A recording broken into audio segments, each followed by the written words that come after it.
Coucou les merveilles, c'est Chloé. Je vous propose un tirage en synchronicité avec les saisons de la sorcière, l'oracle de Samhain.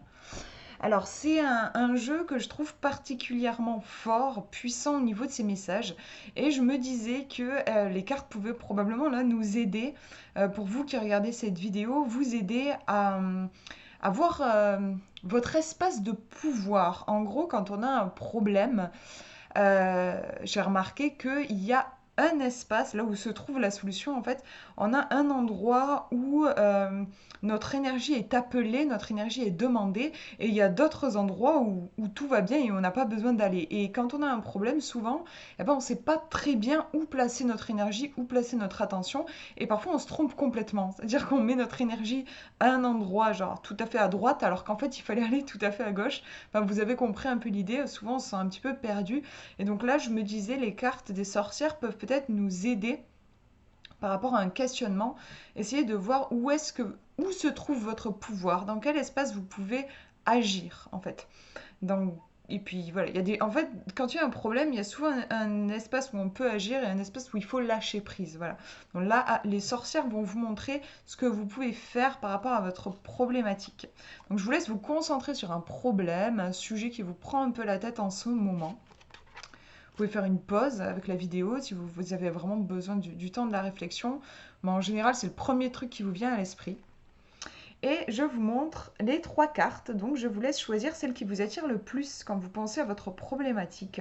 La première carte est ici, la deuxième au milieu et la troisième là. Je vous laisse faire votre choix et on va regarder ce que nous disent ces sorcières. Alors, si vous avez choisi la première carte, vous avez les bougies. Donc on voit au niveau d'illustration 4.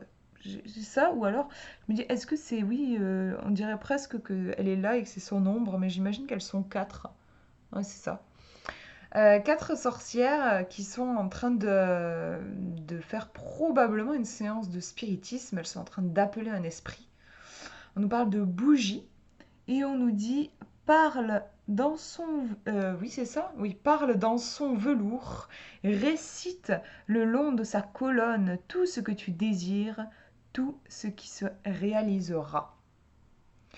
On va regarder le livret, mais la bougie ici, et ce qui est énoncé ici me fait penser à la notion de souhait qu'on peut assimiler avec la bougie. Par exemple, il y a des gens il y a une tradition qui consiste au moment où on souffle la bougie sur son gâteau d'anniversaire, on va faire un vœu pour cette nouvelle année. Voilà, il y a ce rituel-là associé à la bougie. euh, du souhait. Donc on peut se dire, elles font peut-être pas une séance de spiritisme, elles sont peut-être aussi tout simplement en train de faire un rituel pour se concentrer sur un souhait qu'elles aimeraient voir se réaliser. En tout cas, les bougies, on a bien ici l'idée de lumière. Et c'est que moi, la bougie, un truc que j'aimais bien faire à un moment, c'était allumer une bougie et lui parler. Comment on parlerait à un ami en imaginant que cette bougie, c'est mon âme, ou alors imaginer que c'est mon ange gardien.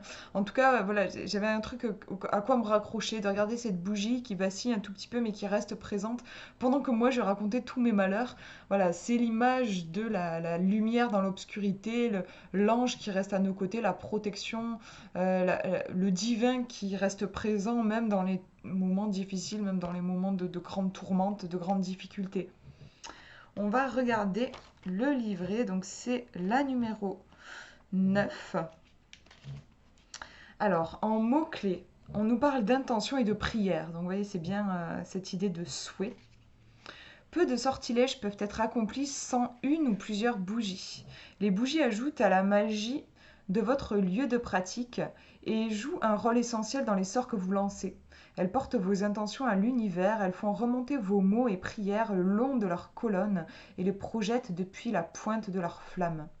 Non seulement elles portent nos intentions, mais les bougies appellent à nous les bons esprits et les alliés de la nature attirés par leur lueur. Ces esprits qui nous protègent et soutiennent nos intentions rendent nos sortilèges plus magiques, efficaces et uniques. Cette carte indique que vos intentions et prières ont été entendues par les puissances suprêmes. Ces dernières savent que vous avez besoin de soutien et œuvrent en secret pour réaliser vos souhaits. Ne vous inquiétez pas, vos intentions se réaliseront en temps voulu. Donc c'est une carte qui a un bon présage en fait, qui se veut rassurante.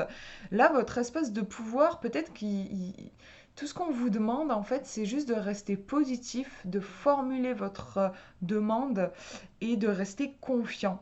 La bougie, donc, comme je disais, ça envoie la lumière. C'est vraiment un bon présage qui vous dit, en gros, il y a la lumière au bout du tunnel par rapport à votre problématique.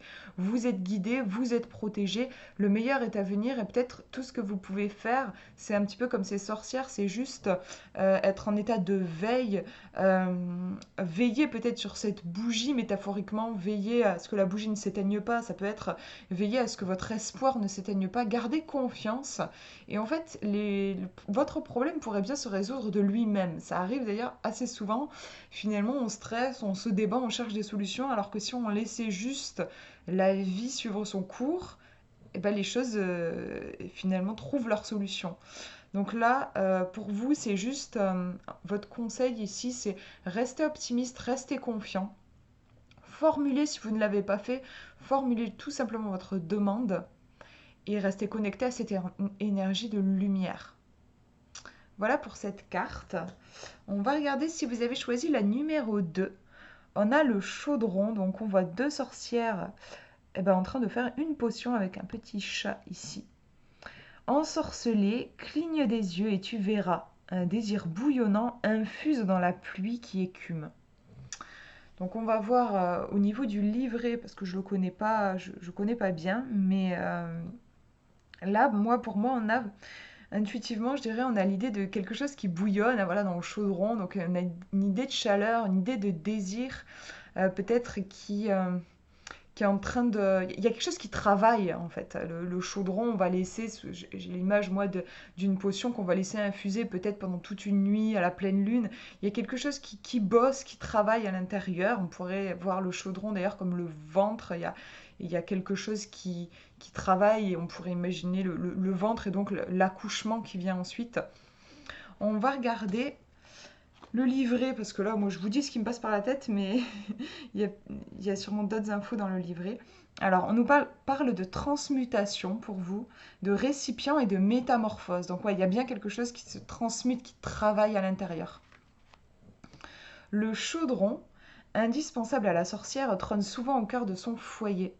Cuisine, sortilège, préparation de potions ou de produits de purification, ses usages sont multiples. Il est le récipient qui transforme les matières brutes en substances utiles, curatives ou nutritives. Donc c'est vraiment un espace de transformation en fait, le chaudron. Le chaudron, c'est l'union d'éléments divers dans le but de créer ce que l'on désire. Parfois, il faut décomposer ce qui existe pour assembler quelque chose de nouveau. Il faut aussi, dans certains cas, s'y reprendre à plusieurs fois pour atteindre le résultat idéal. Donc on a bien l'idée de travail, on va rechercher peut-être la recette idéale en gros. N'ayez pas peur d'échouer ou de tester vos sorts à différents moments et de plusieurs façons. C'est en vous exerçant que vous comprendrez ce qui fonctionne ou non. Vous déchiffrerez les bouillonnements de votre chaudron et saurez quel changement opérer. Si vous avez tiré cette carte, c'est qu'il existe plus d'une voie vers l'issue que vous convoitez. Il vous faudra peut-être tenter différentes approches afin de réaliser vos envies. Peut-être devrez-vous cultiver plusieurs sources de revenus, je tourne la page, afin de devenir riche ou embrasser de nombreux crapauds avant de trouver votre prince. Il faut parfois des mois, voire des années pour maîtriser un sortilège. Votre magie ne portera pas ses fruits en une seule lune.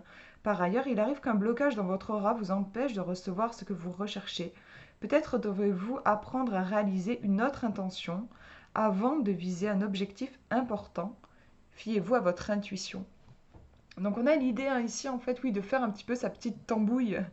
On va mettre des différents ingrédients dans le chaudron, on va tester pour trouver comme je disais la bonne recette, on va peut-être réessayer. On a ici une carte qui nous montre que par rapport à votre question, il y a quelque chose qui est plein de potentiel. En fait. Il y a vraiment plein de potentiel. Donc ça, c'est le côté positif. Et le côté moins sympa, c'est que c'est peut-être un petit peu le chaos. C'est peut-être un petit peu le bordel. On a en gros plein d'ustensiles, plein d'ingrédients sur l'étagère. Mais avant de trouver la bonne combinaison, il va falloir faire plusieurs essais. Donc là, vous, votre espèce de pouvoir, il se trouve vraiment dans votre capacité à essayer, à tenter différentes voies avant de trouver celle qui vous correspondra le mieux. L'idée là, c'est vraiment, plutôt que de chercher le but, aussi de prendre plaisir dans le chemin. Kiffer, j'adore d'ailleurs cuisiner, et kiffer s'amuser à chercher le bon dosage. Imaginez-vous avec un chaudron avec plein de fioles différentes.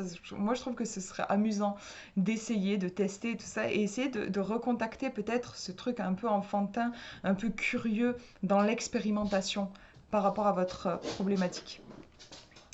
Voilà pour cette carte et on regarde la numéro 3. Si vous avez choisi la troisième carte, on a les pommes. Donc on voit une sorcière qui a les bras chargés de pommes. Donc probablement elle est allée les récolter, les cueillir sur un arbre dans la forêt. Bon, pour moi dans l'image il y a une notion clairement de récolte, mais on va voir, je ne connais pas la signification de cette carte. Il faut pour y goûter les avaler en entier. Les flammes de satin cache des eaux mortelles. Bon, oui, forcément, on va voir parce que forcément, on peut aussi penser à, quand on voit l'illustration, au côté la pomme empoisonnée, la fameuse pomme de la sorcière dans Blanche-Neige. Est-ce que la carte fait référence à ça? Je sais pas, on va voir parce que c'est vrai que des récoltes, il peut y avoir des récoltes empoisonnées aussi. Donc on va voir ça. C'est la numéro 4. Ouais, on nous parle de tromperie, de méfiance et de poison avec la carte des pommes. Vous connaissez l'histoire de Blanche-Neige qui accepte la pomme que lui tend sa belle-mère, dissimulée sous les traits d'une inoffensive vieille femme. Cet ancien conte, bien plus vieux que le dessin animé de Disney, nous met en garde contre les apparences trompeuses. Parfois, l'ennemi le plus dangereux se part d'un masque de sauveur. La mort se dissimule dans ce qui devrait nous apporter la vie. Et l'amitié n'est qu'un prétexte pour nous piéger. Il y a dans ce monde des personnes qui profitent et abusent de ceux qui leur offrent leur confiance. Ils vous cajolent pour vous amadouer et se cachent derrière toutes les apparences. Or, elles finissent toutefois toujours par obtenir ce qu'elles méritent. Cette carte est un avertissement. Marquez une pause et prenez le temps de réfléchir avant de prendre toute décision. Vous ignorez encore des choses et courez peut-être un risque. Attention à la trahison et à la tromperie. Agissez avec précaution jusqu'à ce que tout vous soit révélé. Cela vaut particulièrement si vous avez également tiré la carte de la séduction. Quelqu'un pourrait bien être en train de profiter de vous mettre des bâtons dans les roues. Ok. Donc là, ouais, avec une carte comme ça, en fait, il y a cette idée de attention, c'est une mise en garde. Attention, c'est comme la belle pomme, je me souviens dans le dessin animé, la belle pomme de Blanche-Neige qui est toute rouge, qui donne vraiment envie et qui en fait porte la mort en elle. Donc on a ici vraiment une idée d'apparence trompeuse. On n'est pas forcément dans quelqu'un qui vous manipule. Ne soyez pas non plus parano hein, en ayant cette carte-là. En plus, là, moi, je vous fais des tirages en synchronicité. Il n'y a que 3 cartes possibles, donc il faut vraiment élargir les significations et ce que je vous transmets moi en vidéo pour voir avec votre propre feeling et votre propre vie. C'est pas forcément quelqu'un qui vous manipule. En tout cas, cette carte, elle est vraiment porteuse d'une énergie en fait, il ne faut pas se fier aux apparences. Il y a peut-être quelque chose qui vous semble facile, séduisant, et en fait, en réalité, les choses sont plus complexes qu'elles y paraissent, et il y a aussi quand même quelque chose de nocif, quelque chose de potentiellement dangereux ici avec la pomme. La pomme, d'ailleurs, ça me fait penser à... Il y a pas mal de symbolique hein, sur la pomme, mordre dans la pomme, la notion de choix aussi. Pensez bien que vous avez le choix, vous n'êtes pas obligé d'agir dans la précipitation. Avec cette carte, il ne faut vraiment pas agir dans la précipitation. Prenez un peu de recul et comme ils disent dans le livret, attendez peut-être que vous n'avez pas toutes les informations. Essayez de creuser pour bien avoir voir la situation sous tous les angles, bien cerner toutes les énergies présentes. Et ouais, je pense qu'il y a une notion de... Il vaut mieux se protéger, en fait, avec une carte comme ça. Vous avez besoin, avant tout, là, de protection.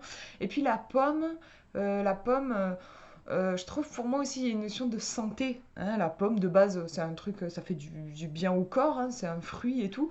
Sauf que là, c'est un fruit empoisonné.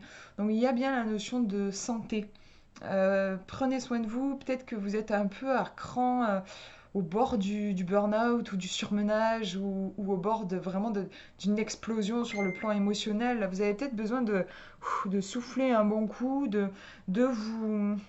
j'ai l'image de vous reculer dans une petite... je vois une petite cabane dans la forêt, là, si j'imagine cette sorcière. Voilà, cette image de se ressourcer, en fait, tout simplement. Voilà pour ces tirages. J'espère que ça vous aura parlé. Je vous fais de gros bisous. Prenez bien soin de vous.